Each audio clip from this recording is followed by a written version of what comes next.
All right, guys, let's get started. So, I've kind of I've got a presentation, but there's only a few people here. So if you've got questions and you're gonna get more out of asking the questions, then we can just divert off the presentation that I'm doing. That's fine, as well. And as I said before, I'm just going to talk about when, where, why, and how we're going to integrate media into a Joomla website, which is something that I've done for a long time. I've developed media solutions for Joomla for 6 years, and I've actually earned my income exclusively from developing the solutions. So I feel like I've got a lot to offer in terms of expertise and answering questions. And I know that media technology is ever-changing. It's got many possible sources and many display possibilities, and it's very confusing for me, and it's for designers, and it's even more confusing for clients who end up using the website in the end. And that's really something that you have to address, because you can't make an unusable website for someone. So the quickest and easiest solution is often found by understanding the options. As I say, I don't want to don't open up a local host and go through specific examples of 1 or 2 plugins that we can use. I'm just going to try and explain broadly what the options are, so that when you've got a problem next time that you need to solve, you can just, you know what you're going to be looking for. You can go to the extension, and then you can actually learn about how to use the extension, rather than just, as I say, going through a limited number of examples. To ask the question, what is media, I'd say that it's basically anything that isn't text. So it can be PDFs, ebooks, but we're going to be talking specifically in this tutorial about videos, images, and audios, because that's what people think of when you say media. Why do people want to add media to sites? Well, there's a statistic. Articles with images get 94% more total views. This slide doesn't have any images, and it's pretty dull. It's just lots of words. It's not very engaging. Now, I'm not a massive fan of stats, because I'm aware that regardless of what side of the argument you're on, you can always find some statistic which is proving what you want. Yeah, 97% statistics. Exactly. But there is data released Facebook released a load of data, and people were able to work out that posts with pictures generate 120% more engagement, and including photos and videos into press releases increases views by 45%. And really, these are just numbers, but the logic behind them does make sense. So media helps us humanize the concepts which we're talking about on the page, and it just lets people engage with whatever we're talking about much more easily. That doesn't mean that you should just shoehorn it in. So a bad reason to add media is just because you think you should. It's always got to be relevant. So picture of a dog with a bag on its head is not relevant, and it shouldn't be in there. But it's quite funny. Before you actually start looking for solutions or even planning, you really need to think, who is going to actually be adding the media to the site? Who's going to be managing it? It does make a real difference to what kind of solutions you should be considering. If you've got a client who can barely switch on their own computer, and that's not, if some people are just not technical, then that's absolutely fine. But you've really got to limit how technical a solution you're going to implement for them. But if you're a technical webmaster and you're willing to invest your own time learning and tweaking and fessling around with things, absolutely fine. You can go crazy, and that guy is my hero. That's not, I don't know. So before continuing, I thought I'd summarize situations that I encounter with my community on my website, of what people are trying to achieve when they want to add media to the websites. Because by understanding what people want to achieve, it helps us understand what solutions are going to be better. And there's a broad range of different scenarios. So a basic one is just someone who's running a blog website. They want to add images and perhaps a YouTube video to articles to support what is being said. It's going to make the page more engaging and to humanize the concepts that are being talked about. So adding relevant photos and videos is going to provide more depth to the discussion of the page. And then we've obviously got businesses where the site is really just a brochure for the business. It's just a few pages. They want to show limited amounts of images and videos in articles and in other relevant pages too, as I say, which is basically going to be a business brochure. All media is produced internally, so the users aren't uploading media, and it's there to promote their own services and products. And new videos and images are going to be periodically added to the website. Then we've got the socialist, which perhaps is not the best description, but someone who loves to share media. They've got multiple social media accounts all over the web, and they want to show media from those accounts in their own websites and have them updated automatically when they upload new media to those remote sites. We've got artists who are going to produce large amounts of their own media. They want to produce a fully featured video or photo gallery where they can have albums and playlists and collate the media that they upload in different ways. And they're going to have full control over the creations, and they're going to manage everything on there. And then the Steve Chen, who founded YouTube, or one of the founders of YouTube. So they want to run a fully featured video sharing website.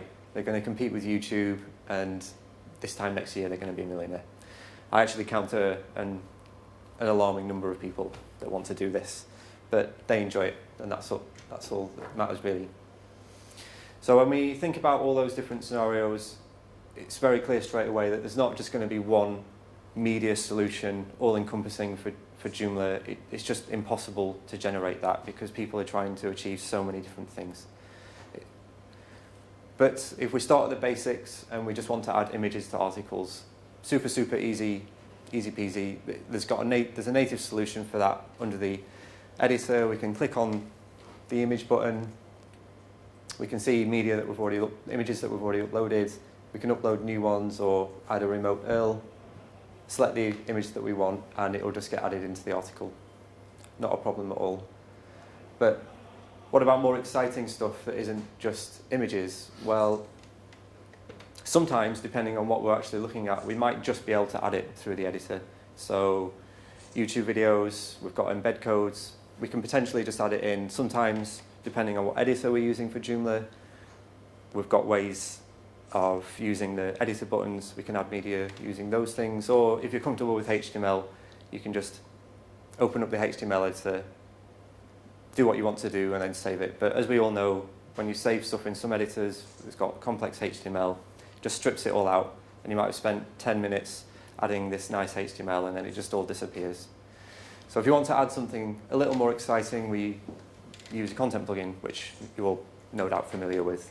And all the content plugin does is when you load the page, it's going to look for some string pattern similar to this at the bottom. So it might be curly bracket media, and then after that there'll be a bunch of parameters specifying where the media is going to be. Closing the curly bracket, and then when the page loads, the content plugin will be executed. It will see that first string pattern, and it will just convert that into the video player. And that's how content plugins work. Now the curly bracket thing is kind of quite interesting. It doesn't have to be that, it can be anything, any string pattern whatsoever, but obviously it has to be something that isn't just going to crop up in the article naturally, because if it did, you're not going to want that converted to something else. So I think this is a kind of a legacy thing from Mambo. It makes sense from a developer's point of view, but it's not, again, if you've got a client who is just going to be adding text, they're going to see this and they're going to be like, this is Chinese to me, even though it's very, very simple. You can't always expect non-technical clients to be able to generate this kind of code. So hopefully, when you do have a content plugin that's going to do something a bit more exciting to an article, there's going to be a button for it as well. So it's actually a separate plugin, and you'll see it in the extensions manager. Under the plugin manager, it's a type editors extended, and we've got in the software that I make, there's a button, it's media, and when you enable it, it's just going to put a media button under the editor there.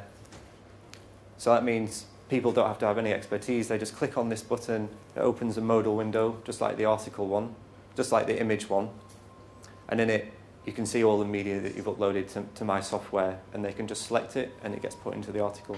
So it basically generates this code here for them very, very easily. And there's lots of content plugins that have accompanying button plugins as well. So this is really the kind of thing that you need to be looking for if you've got non-technical clients who are going to be managing sites. But if we were looking to add videos into articles, I just want to talk a little bit more about video technology before looking at specific examples. So before you can add a video, you need to have a video player. That's fairly obvious. We've got some very, very good open source video players which we can use with Joomla that are very, very popular. So there's the JW player, which is the world's most popular open source video player. It just has had so much money invested in it, it works, and it's used by lots of very small websites, but it's used by very large enterprise websites as well. You'll see it all over the place. So I think The Guardian use it on their website, things like that. The Flow player, up there on the top left, is also a very good open source video player. Slow player. Flow. Flow player. FLOW? FLOW. Flow player. So these are two video players which we can play our own videos in. But we must remember, I mean, this is the Vimeo video player here, which is on the Vimeo website. That's a video player too, but it means that we don't have access to play our own videos through that. It comes as a complete package from the Vimeo website. The YouTube video player is an example of a video player, but again, it's for exclusive use by the YouTube video website. And when we copy the embed code from under a YouTube video, it comes as a combined package with whatever video we want to show in it. But it's important to understand that there is a difference between the player itself and the video file. Flash was an incredible technology that got developed, well, many, many years ago, but YouTube really took that technology and made video sharing online accessible. Because what Flash allowed us to do was firstly compress videos that were very, very large into relatively small files and still maintain a high level of quality in them. That, for the first time, made it feasible for us to be able to watch videos online. So instead of having a 50, 60, 70, 200 megabyte file for 2 minutes of video, it meant that we might just have a small 2 megabyte file and would still be able to see a good quality video, but it meant that the download bandwidth at that time enabled us to stream it live. And that made a massive difference. So they produced that technology which was able to compress videos, and they also produced their Flash player, which became very, very popular, and it had 98% coverage on all browsers. So pretty much you could be very, very confident that every browser that was going to look at your website was going to have the Flash player installed on it, which meant that they could watch these videos. And the video players were embedded using the embed tag. The browser had to have the Flash plugin installed in it, and it would play video files like .flv and .mp4 files. So more recently, we've had the HTML5 standard be developed and released. And there's some very exciting new stuff that's been done in HTML5. But one of the things that is relevant for me and video sharing is that it actually comes with a native video tag to be able to show videos without any plugin reliance whatsoever. So you can, in your HTML, just use the video tag, and then in the video tag here, you can actually specify where the video is stored, where it's stored. And when you load the page, the browser just loads the video in a plugin, in a player. There's no plugin reliance. It doesn't have to have Flash installed, which is great because it's just going to work. If they've got the browser and it supports HTML5, they can watch the video. Absolutely no problem. The problem early on was that there was no codec agreement, so all the different browsers wanted to push for their own video formats. And a lot of that was down to licensing, but Firefox, Chrome, Safari all supported different video formats, and it meant ultimately that if you wanted to be truly HTML5 native for video playback, you'd have to have the same video in 3 different formats, which was mildly ridiculous. But in recent months, so the latest version of Firefox now supports all different formats, and they seem to have resolved a lot of things, and now all the browsers kind of support all the formats. So that's less of an issue, and it's MP4 really that I think is probably going to get pushed forward and used in the future. So that means, thanks. So if you use the video tag, then it'll support those 3 formats? Yes. Pretty much now. So if you use this tag maybe a year ago in Firefox, it would have to be in this format. But if you loaded the same HTML in Safari or Chrome, it just wouldn't work. Well, it wouldn't work. So then there was ways of specifying all different files in this tag, which would give you complete browser coverage. Okay. But having 3, 4, because as soon as you think you're going to have 3 files just to support that quality, but if you want different qualities, then for each quality you have to have the same 3 files. Massive, massive disk space usage. Sorry, it's now resolved? It's not resolved in that there's not one codec which the standard is saying this is the codec which we're going to use, but it's resolved in that all the browsers now offer support for all the formats. Right, so is this going to work on Android and iOS? Yes. So I could just use the one setup Well, and it'll be yeah. viewable on anything? So, well, I'll just, in the next slide, What's Internet Explorer's status? Is that exporting or? it supports them all now, I believe, in the latest version, yeah. So there's pretty shoddy coverage early on, and like they claim that it did work with some formats when it didn't as well. Not that I like to bash Internet Explorer, obviously, but Yeah, but it does mean you've got to use IE9 or IE10, I guess. yeah, yeah.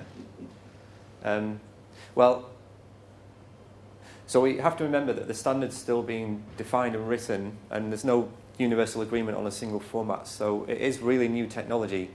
I have people come to my website and they say, I need HTML5 support, I want HTML5 player. It's imperative to my project, and I just ask them why. And they don't know why. It's new and exciting, but don't be too eager to adopt it and completely drop support for Flash, because it is so new. There's no need to completely drop Flash.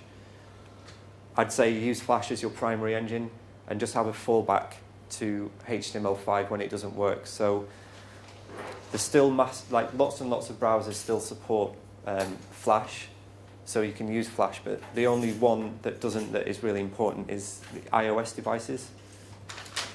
Exactly. So the format that you need to offer support is MP4. And Android now, they've got Flash. Yes, they have. Yeah. So basically, mobile devices generally have dropped Flash.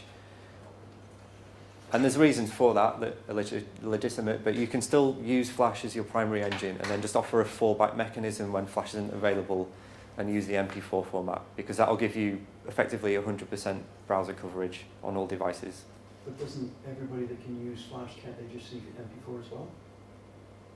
You know, like that, I know what you're saying, to cover all the bases, but what if I just said, right, everything I do is going to be MP4? Well, you still need something to be able to play the file. Right. So you're going to use Flash to play it, or you're going to use What if I just used for everything HTML5 with MP4 and just left it at that? Because although the latest versions of the browsers now support everything, if someone's using an older browser, it won't work. So, and there's still obviously, there's still people using Internet Explorer 6 somewhere, like for whatever reason. Yeah. They had got a policy where they can't upgrade, so Okay. in terms of backwards compatibility, don't be too eager to drop Flash, because there's going to be a lot of people that you exclude. We've got a local government site that has to Yeah, there's that people come on the forum and they say, I'm using iOS, using Internet Explorer 6, and it's like, wow, but then they explain that they have to use it, and so. Can you use HTML5 as your primary and Flash as your fallback? Well, you can do, yes. And the reason that I say maybe stick with Flash just for the moment is that a lot of the JavaScript plugins which power the fallback mechanisms weren't working too well, because the browsers were constantly changing the support for different formats. What might work one month wouldn't work the next. So use Flash primarily, because you know it's obvious what browsers are going to support that and fallback. It's easy to know. Easier to fallback. Yeah.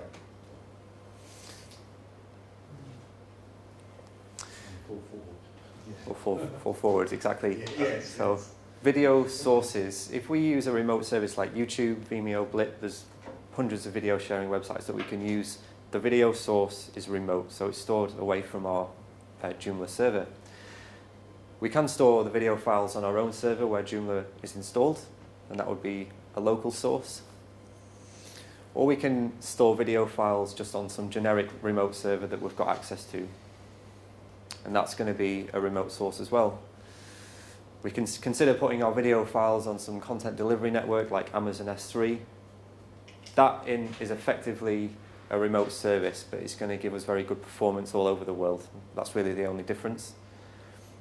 Or we can consider streaming videos over the RTMP protocol, like the Amazon CloudFront service. And there's different benefits to that, but again, that's a remote service. Everything except using a remote service like YouTube requires you to understand things like video conversion. It means that you're going to have to understand the codecs where things are supported. So if you're just not interested in that, you don't want to learn, I would recommend that you just use a remote service like YouTube, because you don't have to learn anything. You just upload the video, and then you've got access to the video player.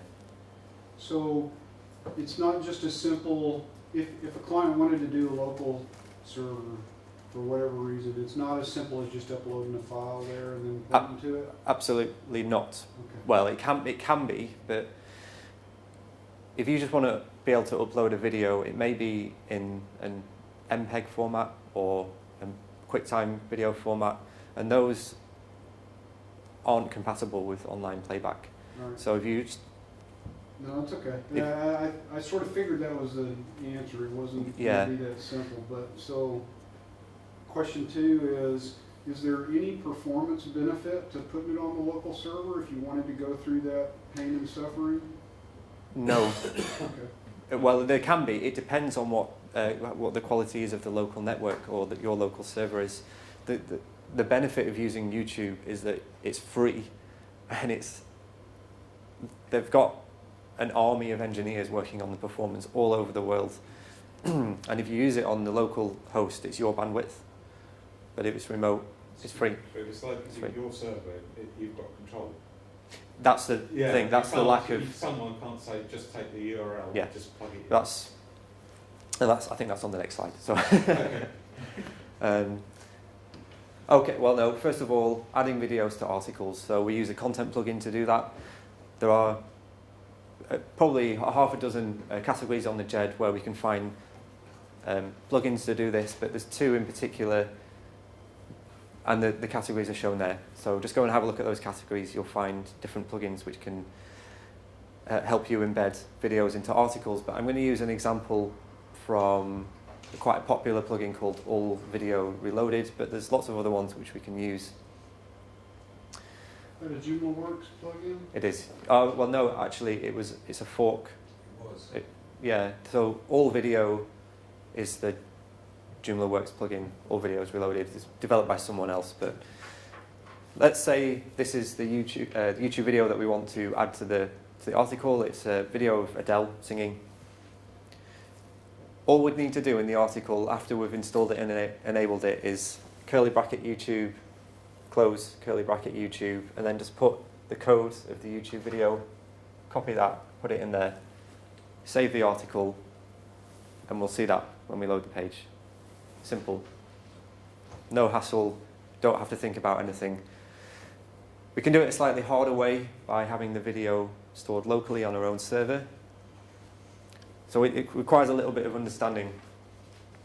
We're going to show an MP4 file. So we've specified that it's MP4 here with the curly brackets. We've closed the curly bracket MP4 here. So this is going to tell the content plugin we want to show an MP4 file. We pass a parameter of an image, which is going to be the preview image that shows in the video player before it actually starts to play. So that's the bunny.jpg. We can specify other parameters such as whether we want it to autoplay as soon as the article loads. And then in here, we specify the file name of the MP4 file itself.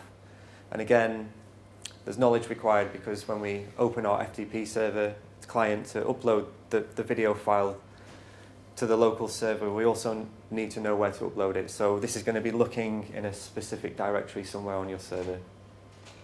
But when we add this to the article, load the article, and the video player is going to show there. So those are just a couple of examples of how we'd add one video to an article. Where do you be able to get copies of all this? Yeah, all of the beyond. Yeah. Writing it all down. Okay, thanks. So we've done images, we've got native support for that, videos, just looked at what about audio. Well, I think that audio is different historically, and that's due to copyright issues. There's simply less services developed remotely, so you don't have a YouTube for audio. There's no place where you can go online and just listen to all the music in the world for free, because it's illegal. So we can generate video content ourselves. We own the copyright to that. We can generate photos because we've all got digital cameras. We own the copyright to that. But really, people don't generate audio themselves. And if they have audio, it's not the audio. They don't have the copy. They don't own the copyright to the audio. It's just CDs. So really, what possible motivation could we have to have a community audio sharing gallery on a website? Because people just are going to upload CDs, and that's illegal. I mean, there are obviously legitimate reasons why people might want to create and share audio. So we've got bands, that's an obvious one. I've seen in my community motivational speakers or religious sermons, things like that, where it's just audio and people are going to want to listen to it. But there's no third-party services which allow you to listen to music publicly embedding. So there's obviously lots of remote audio services like Spotify, Last.fm, things like that. And they have widgets which you can embed into your website. So this here is a widget from Spotify. It's an audio track from the Chemical Brothers. And it looked as though, if you saw that in the page, you think, great, I can listen to that. But if you click on the play button, and firstly, you're not a member of Spotify, and secondly, if you're not logged into Spotify at the time, it's just going to redirect you to the Spotify website. So really, from a functionality point of view on the website, this is completely useless. It's not adding anything to your website. It's just, well, it's just, I don't really know what it's doing. It's just marketing Spotify, to be honest. So there's some good radio widgets. So there's lots of online radio stations, and they provide widgets which you can listen to music for free or stream it from your own website. And there's an excellent service called SoundCloud, which is now very, very popular. It's a way of uploading original audio content, but there's a lot of remixes of popular tracks, and I'm not sure of the technicalities of it, but they've got a very attractive video player. It looks of an audio player that's very attractive. It looks great. People can comment at particular points during the track. It's just very engaging. And so you can use that as a potential audio service. Free? It's free. But if we wanted to add an audio track to an article, generally we're going to have an MP3 file that we want to add, and we just want to add it into the article. So again, we'd use a content plugin. And if you go to these categories on the JED, you can find a list of content plugins which are going to allow you to do it. This is one example which I think is a very attractive player. It looks smart. And again, we're going to use the audio tag in curly brackets. We're going to close it over here. And in between, we're just going to pass the file names of the MP3 files that we want to add. So this would be a playlist. Add that to the article. When the page loads and the content plugin is published, it's just going to get converted into this player.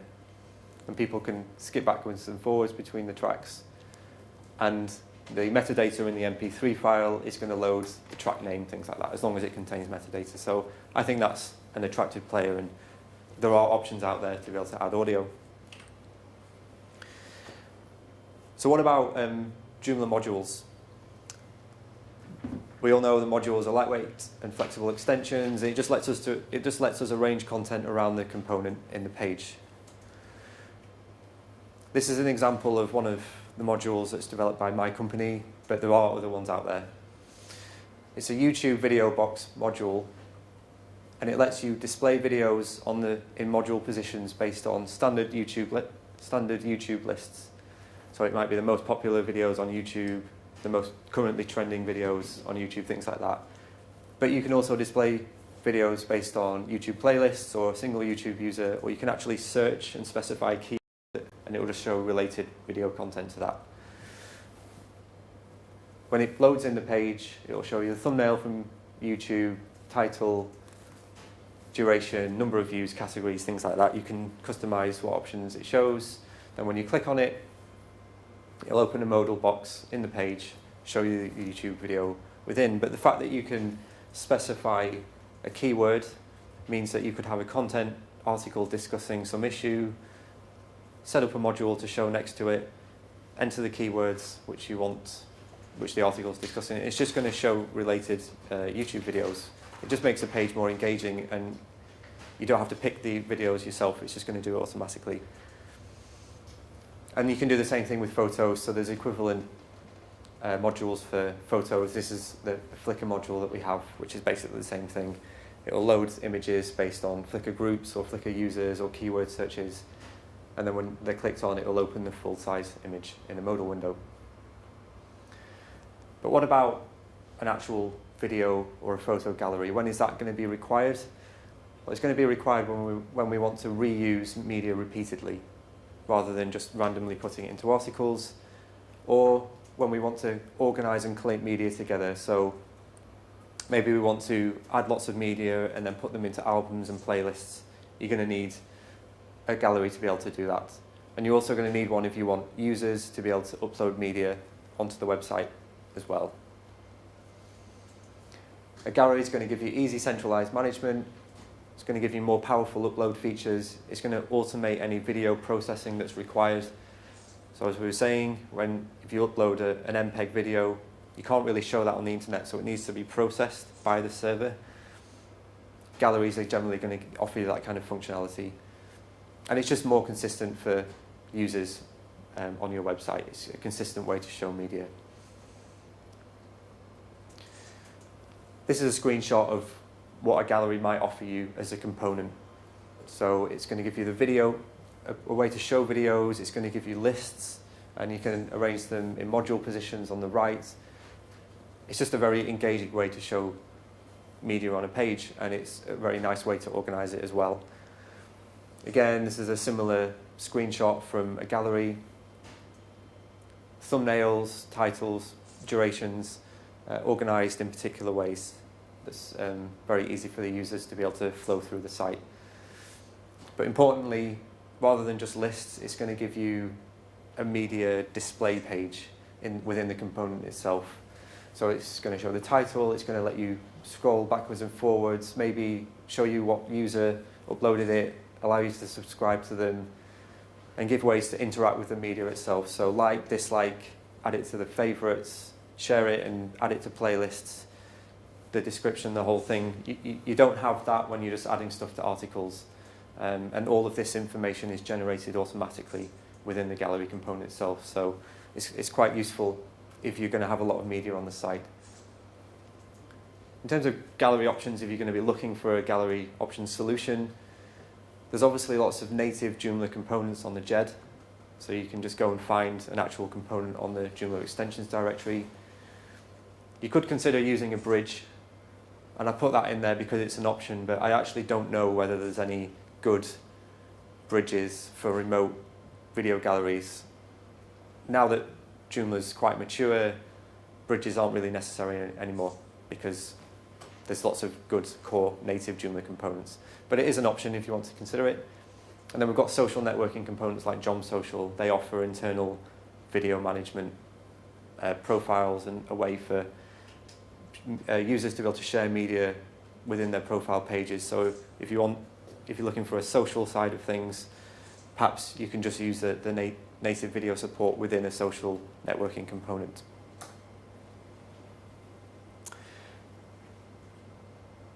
Now, galleries can accept local and remote content. We may have a user who uploads a local video file to Joomla itself. Then what Joomla does is it's going to process this video file by encoding a web-friendly format like an MP4 file from the original, and it's going to generate a thumbnail. It's going to get the duration, and it does this using FFmpeg, which is a server requirement that is way beyond that of what Joomla is. So shared hosts aren't really going to offer you this unless they specialize in video sharing support. If you run your own server, you can obviously install this yourself, but it is a complex process, as I'm sure Joe knows. apt-get install. Yeah, works hopefully. If you've got Assuming whatever Linux distribution Yeah. supports that in its repository, then you may be able to just install it very easily, but manually installing it is a complex process. But when it's processed, we've got videos in a format which we can play online, we've got thumbnails, and the users can view the videos very easily. Very nice. And if we're adding remote content, then the user's just going to add the URL of the YouTube video. For example, if we wanted to add a YouTube video, then the gallery component within Joomla is going to communicate remotely with YouTube using the YouTube API. It's going to get the title, the thumbnail, the duration of the YouTube video. It's going to store it in the database, and then the user's going to be able to just call that video and watch it, and we're going to have, it'll just show it in the YouTube video player. But the nice thing is that the gallery can accept both kind of sources, and they're all just going to slot into the gallery. It's not going to be obvious to the users that there's that much difference between where these sources are coming from. Well, that's the objective anyway. Which is better, local or remote? Well, having a local video file gives us full control over the video, as we were saying. So we know what the URL is, we can brand the media directly, but there are more server requirements, so we need FFmpeg on the server, and there's a lot more maintenance, and we're going to be using our own bandwidth.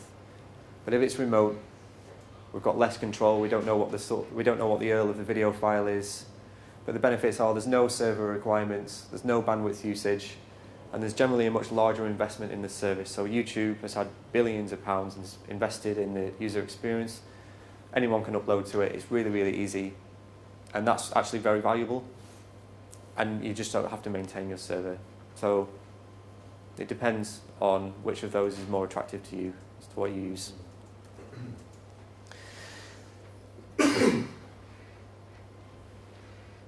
Another important thing about video in particular is that if you're looking to upload online, you have to accept that there's quite relatively low limits that are going to be imposed by the server. The HTTP protocol simply wasn't designed for large file uploads, but we have to make the best of it as we can. PHP uploads are quite basic. You can get nice progress bars by powering the upload with a slightly different engine. So if we use Perl, we can get this kind of interface here where the user uploads videos and they can see easily how it's going, rather than just clicking upload and waiting for 10 minutes and hoping for the best. But if you do set up a gallery, this Perl script is going to require manual configuration and some knowledge of working with a CGI bin, things like that. But upload limits are generally a lot lower than people realise. So I've said for a shared host, PHP is going to allow you to upload maybe 2 to 8 megabytes, which is very, very low. And it can take quite a lot of work to increase those limits significantly.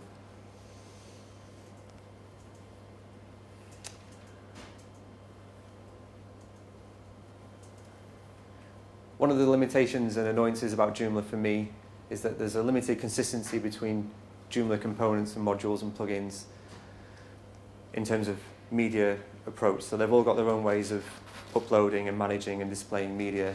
So if you're using a shop, you can't add your product video from a different component. You're going to have to upload it again or add it in from YouTube again separately.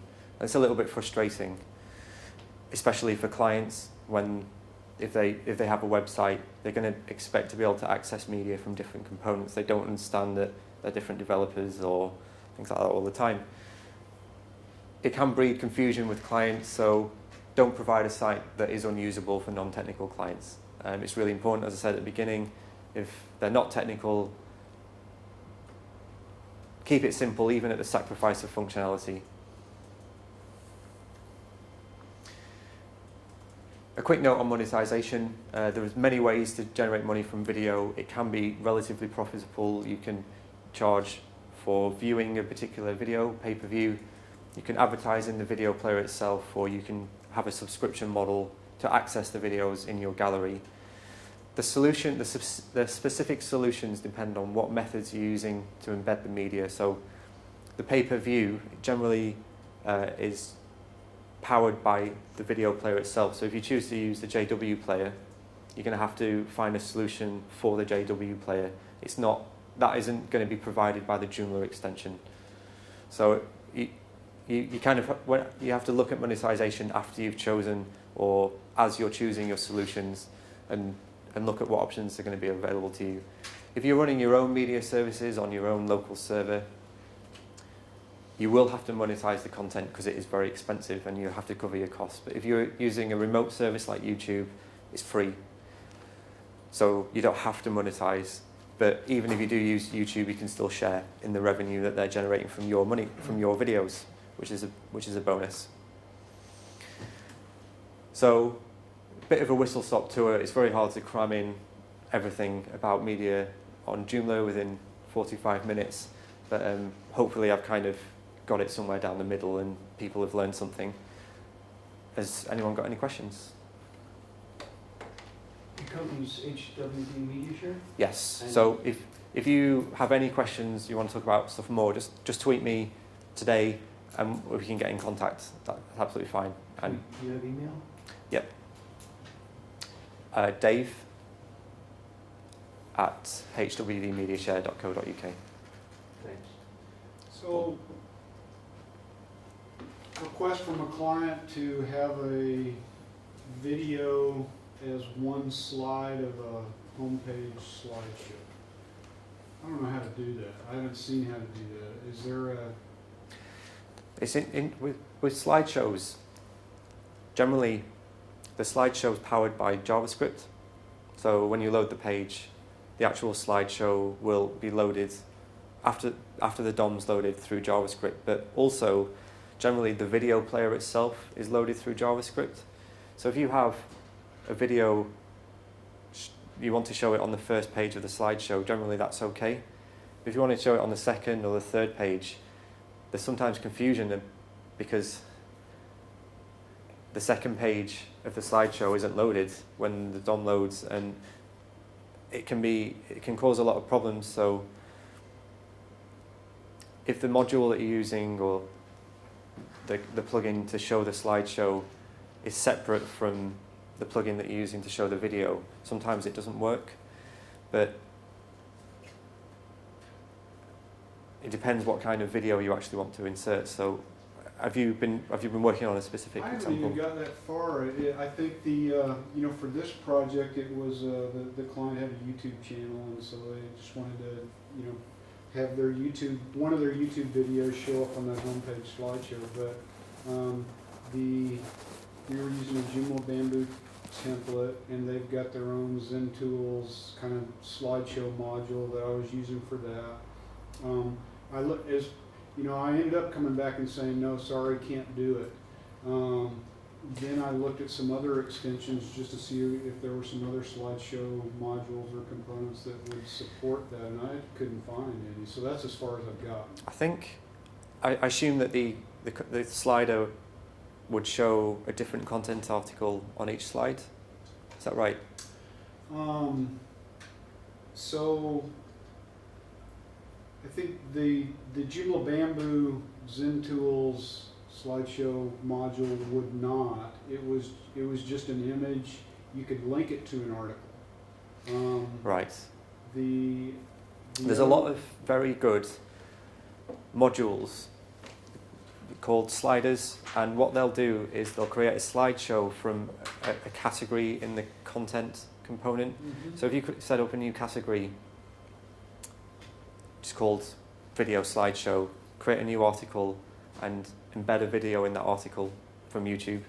So that's the only thing that the article shows, and then have a second video, have a second article showing a second video, and a third article showing a third video. Okay. Get a module that's going to set up a slideshow from the content articles. Just get it to show that category, and it should just slide through. And the nice thing about YouTube is that it's going to have been embedded through an iframe, so it's not going to be powered by that JavaScript that I was talking about, Gotcha. it shouldn't be a problem, and Okay. I think that would work fine. Alright, great, thanks. Yeah. Anything else? Any? You said about putting audio on, there's no sharing place. Well, I've seen it done, and obviously you didn't mention it because that's not a naturally normal way to do it, but just a static picture, make a video with a static picture background and Yeah. upload it to YouTube. Well, when I say people don't share audio, the truth is YouTube obviously has. If you look for an audio track on YouTube, you'll probably find it. Yeah. I No, think. I don't mean a music track, like if I wanted to Oh, have a presentation, a 10-minute talk, or a right. 3-minute talk or Right. something like that, just a static picture Oh, okay. of an I see. autumn Right. scene or Yeah. something like that. Yeah. I've seen that sort of thing done, but that's not the normal way of doing it though, is it? If you were Obviously. If you were just looking to have the If you just audio, wanna put like 3 minutes of words on there, it's a simple, straightforward way of doing it though, isn't it? yeah, I think Done. the only benefit of having the slideshow, static slide image in the video is that perhaps it makes it more appealing. Yeah, I mean, that's but that's The a way only- of getting your audio out there. yeah, Simple yeah. and easy, Oh, isn't it? absolutely, yeah. And so if you do upload the audio track to YouTube with the static image, or even without, Yeah, then it's going to give you all the benefits of using the remote service. It's not Yeah. going to cost you anything. yeah, Exactly. that's what I'm Yeah. saying. It's a quick and Yeah. easy, simple way of getting Yeah. a 3-minute speech or whatever out there. Yeah. And it does the job. And Yeah. if you just So- make a video, then They'll process it and they'll make it easily streamable online. And so, yeah, that's the way that you can do that. Well, thanks very much. Hopefully Thank you found you. that useful. Thanks.